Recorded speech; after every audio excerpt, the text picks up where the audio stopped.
السلام علیکم مذاکرین ایپیسوڈ 25۔ کنواں کی گہرائی میں بھڑکائی گئی آگ کے شعلے آسمان کو چھو رہے تھے۔ آگ بجھنے نہ پائے اس کے لیے خاص تیاری کرنے والے دو چوہا پہنے سفید پوش سائے اس بیابان کی جھلسا دینے والی ریت کے ٹیلوں میں کہیں کہیں سوکھے مریل درخت اتوار میں کھڑے توڑنے والے سفید پوش سائے سے لکڑی لاتے اور اس کنواں کی گہرائی میں پھینکتے جاتے۔ کلہاڑی کی ہر ضرب پہلے سے بھی زیادہ سخت اور زوردار لگتی۔ اس بیابان اور ویرانی میں بس درخت پر زوردار کلہاڑی کی آواز سنائی دیتی۔ کنواں کی آگ بجھنی نہیں چاہیے، جلد آنے والا ہے، اور آتے ہی ایندھن اس کو خوش آمدید کہے گا، ہماری محنت رنگ لائے گی۔ سفید پوش سائے نے دوسرے سائے سے کہا، جلد از جلد یہاں کی تمام لکڑیاں کاٹ ڈالو، کوئی بھی بچنی نہیں چاہیے۔ آؤ ہم دونوں بھڑکائی گئی آگ دیکھنے چلتے ہیں۔ 7 فٹ تک جاتے قد، چوڑے کندھے، کھردرے چہرے، خوفناک کالی سیاہ رنگت، سرخ ڈوروں میں لپٹی بڑی بڑی آنکھیں، بھویں موٹی پھیلی ہوئی، چہرے کو خوفناک بنا رہی تھی۔ کندھوں تک آتے لمبے گھنگریالے بال چہرہ ڈھانپے ہوئے۔ وہ آنے والا ہے، ہمیں حکم دیا گیا جو ٹالا نہیں جا سکتا۔ ہوا کی دھوش پر اڑتے جلد دہکتے کنویں کے پاس پہنچے۔ بہت دور سے کوئی سایہ آتا دکھائی دیا۔ دونوں سفید پوش کنویں کے پاس آتے ہی ہاتھ ہوا میں لہراتے سفید روشن آثار قائم کیا اور معنی خیزی سے ایک دوسرے کو دیکھا۔ اب ٹھیک ہے، ایک نے ہنکارا بھرا اور ہوا میں اڑ کر دور جا کر دہکتے کنویں کو دیکھا جو اب ایک عام کنواں دکھائی دے رہا تھا۔ کنویں سے اٹھتے دھوئیں اور آگ کے مرغولے جو بہت اونچائی پر جا رہے تھے، وہاں سے کچھ بھی ایسا دکھائی نہیں دیتا جو دیکھنے والے کو خوفزدہ کرے۔ وہیں کھڑے سفید پوش نے پھر سے ہوا میں ہاتھ لہرایا، سفید برقی رو لہرائی۔ کنویں کے پاس چھوٹا سا آم کا پیڑ زمین سے سر اٹھاتا خوبصورتی سے لہلہاتا کھڑا ہو گیا۔ ہاں، اب وہ یہاں ضرور آئے گا۔ وہ دونوں معنی خیزی سے ایک دوسرے کو صراحتی نظروں سے دیکھتے آنے والے کے انتظار میں گھنے پیڑ کے نیچے جا بیٹھے۔ یہاں تو ویرانی ہے، کوئی انسان نہ ہی چرند پرند، کسی ذی روح کا گمان نہیں۔ یہ کہاں آ گیا میں؟ حلق میں کانٹے چبھن دیتے ہیں، پانی کا کہیں نام و نشان تک نہیں۔ کہاں جاؤں؟ تپتی دھوپ آگ برساتی اور تپتی ریت میں کہیں نیچے آگ کا ایندھن ہے جو میرے جسم کو جھلسا رہا ہے۔ اجرام فلکی کا ایک سورج ہی نہیں، سب سیارے آگ برسا رہے ہیں۔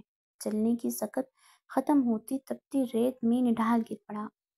چیختے ہوئے خود کو سنبھالتے وہ اٹھنے کی کوشش کرتا، منہ کے بل گرا۔ ریت آنکھوں میں گھسی، وہ تڑپتے چیختے پاگلوں کی طرح آنکھوں سے ریت نکالنے کی کوشش میں بے دم ہو کر گرتے ہی ہوش و خرد سے بیگانہ ہو گیا۔ تم ہو کون؟ اتنی جرأت کہ ظفر کبار سے اس لہجے میں مخاطب ہو؟ تم جانتی ہو کہ میں کس قدر عزت کرتا ہوں ظفر کبار کی۔ ان کی کراہٹ میں ہزار ناگوں کی پھنکار بھری وحشت ٹپکی۔ آنکھوں سے شعلے لپکتے مہارانی نورم کو جھلسانے کو تیار تھے۔ مہارانی نورم بے اختیار چند قدم پیچھے کو ہٹی۔ ظفر کبار مہارانی کی زرد اور آنکھوں میں نمی تیرتے دیکھ بے ساختہ پلٹ کر ناگ مہاراج کا بازو دبوچے تیزی سے ایک طرف کو لے گئے۔ آپ یہاں آئیے مہاراج، میری گزارش ہے آپ سے۔ ناگ مہاراج قطعاً جانے کا ارادہ نہیں رکھتے تھے۔ وہ بے پناہ بر آشفتہ مہارانی کو سالم نکل جانے والی نظروں سے دیکھتے بزرگ سے نگاہ ملی۔ ان کی آنکھوں میں التجا دیکھ کر چل دیے، مگر بولنے سے خود کو روک نہیں پائے۔ کوئی اور ہوتا یا ظفر کبار یہاں موجود نہ ہوتے تو ایسی سزا دیتا کہ تمہارا روم روم کانپ جاتا۔ بس کرے مہاراج، میں گزارش کر رہا ہوں۔ وہ نہ بولنے کی التجا کر رہے تھے، لیکن وہ بات نہ مانتے ہوئے پیچھے پلٹ کر دیکھتے مہارانی کو بولتے چلے گئے، جو ساکت سی بپھرے ہوئے مہاراج کو دیکھ رہی تھی۔ ان کی رنگت میں مزید کھلی زردی اور اوپری منزل کی بالکونی میں رانی نگار کی سہم زرد رنگت میں کوئی فرق نہیں تھا۔ آئندہ کے لیے جو میں کروں گا وہ سب دیکھ لیں گے۔ راہداری کا موڑ تیزی سے کاٹتے بزرگ نے تقریباً مہاراج کو گھسیٹا۔ کیا ہو گیا ہے آپ کو مہاراج؟ اس قدر بر آشفتہ مہاراج میں نے آج تک نہیں دیکھے۔ آپ کو مہارانی کی زرد رنگت اور آنکھوں میں نمی بھی دکھائی نہیں دی۔ سب کے سامنے ان کی عزت کا خیال تو کیا ہوتا آپ نے۔ وہ آپ کی مہارانی ہے۔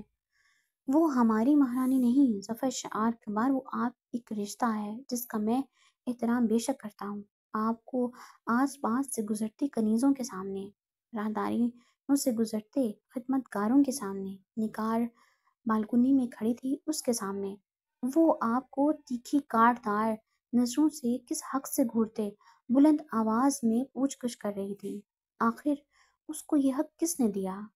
مہاراج پھر سے ببر گئے۔ ناگ مہاراج آپ پرسکون ہو جائیں خدارا اور یہاں بیٹھ کر ٹھنڈی ہوا کا لطف لیجیے۔ خوشنما باغیچے میں سیاہ رنگ کے خوبصورت جھولے کی طرف اشارہ کرتے بولے۔ ناگ مہاراج پیشانی پر بل اور آنکھوں میں غصے بھری چنگاری لیے رخ بائیں اور کیے سر جھٹکا۔ ظفر کبار ساتھ ہی بیٹھتے آہستگی سے ہاتھ ناگ مہاراج کے ہاتھ پر رکھا۔ زرخام بس کرو بچے، وہ نرمی اور پیار سے بولے۔ مہاراج کے جسم کا تناؤ بے ساختہ بتدریج کم ہوا، رخ اسی طرف تھا۔ ظفر کبار مسکرا دیے۔ اچھا سنو زرخام، ساکشی خوش ہوئی انعام پا کر تمہارا؟ وہ دوستوں کی طرح کندھے پر بازو پھیلائے پوچھنے لگے۔ بہت ہی پیاری اور سادہ اور سچی ناگن ہے۔ بزرگ نے کچھ آگے ہو کر مہاراج کا چہرہ دیکھا جس پر بکھری مسکان لبوں میں دبائے تھے۔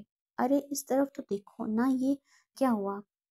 مجھ سے کس لیے خفا ہو بھئی؟ وہ کچھ پیار اور نروٹھے پن سے بولے۔ ناگ مہاراج نے پلٹ کر مسکراتے ان کو دیکھا۔ آپ جانتے تھے میرا مزاج اس بات سے خوشگوار ہو سکتا ہے تو یہ موضوع چھیڑ دیا آپ نے۔ آنکھوں میں مسکان سجے دیکھ ظفر کبار نے دل ہی دل میں شکر ادا کیا۔ ناگ مہاراج کا مزاج درست ہو یہ بات بہت ہی ضروری تھا، ورنہ تو بہت کچھ بگڑنے کا اندیشہ تھا۔